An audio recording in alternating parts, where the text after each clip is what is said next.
அதே பிக்சர் கொஞ்சம் கூடுதலான அப்டேட்ஸ். ஹலோ வியூவர்ஸ், நாங்களோட லக்ஷ்மி, நீங்கள் பார்த்துருக்கிறது 0 லக்ஷ்மி.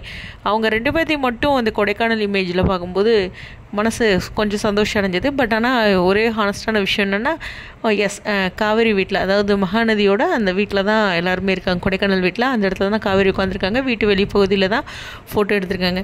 இந்த முறை நிவின் கூடுதலாக இருக்காங்க. ஃபேன்ஸ் யாரோ போயிருக்காங்க போல். எப்பா யாராச்சும் போட்டிங்லாம் போனாங்கன்னா அந்த அப்டேட்ஸை கொஞ்சம் நல்லா போடுங்கப்பா அப்படிங்கிற ஒரு மைண்ட் வைஸ் தான் இன்னும் எல்லாத்துக்கும் இருக்குது. ஸோ இந்த சீன்ஸ்லாம் முடிஞ்சு ஒரு பாசிட்டிவான ட்ராக் எதிர்பார்த்துட்ருக்கோம். இருந்தாலும் இவங்களுடைய அந்த காஸ்டியூம், ஸ்மைல் இதெல்லாம் பார்க்கும்போது ஒரு சந்தோஷம்தான். பட் இருந்தாலும் ஒரு 10 days ஷூட், மறுபடியும் சொல்கிறேன், என்னென்ன மாதிரியான விஷயங்கள் நடந்திருக்கும் அப்படிங்கிறத எகராக வெயிட் பண்ணுறோம். பட் இருந்தாலும் கொடைக்கானலில் சில பாசிட்டிவான விஷயங்கள், நல்ல மெமரிஸை ஏற்படுத்தணும். விக்கா போயிட்டு ஒரு சில நல்ல மெமரிஸ் ஆல்ரெடி நமக்கு கொடுத்துருக்காங்க கொடைக்கானல் போனதுலேயும். இந்த முறையும் அது வரும் அப்படிங்கிற எதிர்பார்ப்புகளோட வீடியோ வந்து விடைபெறேன். ஸ்டேடியம்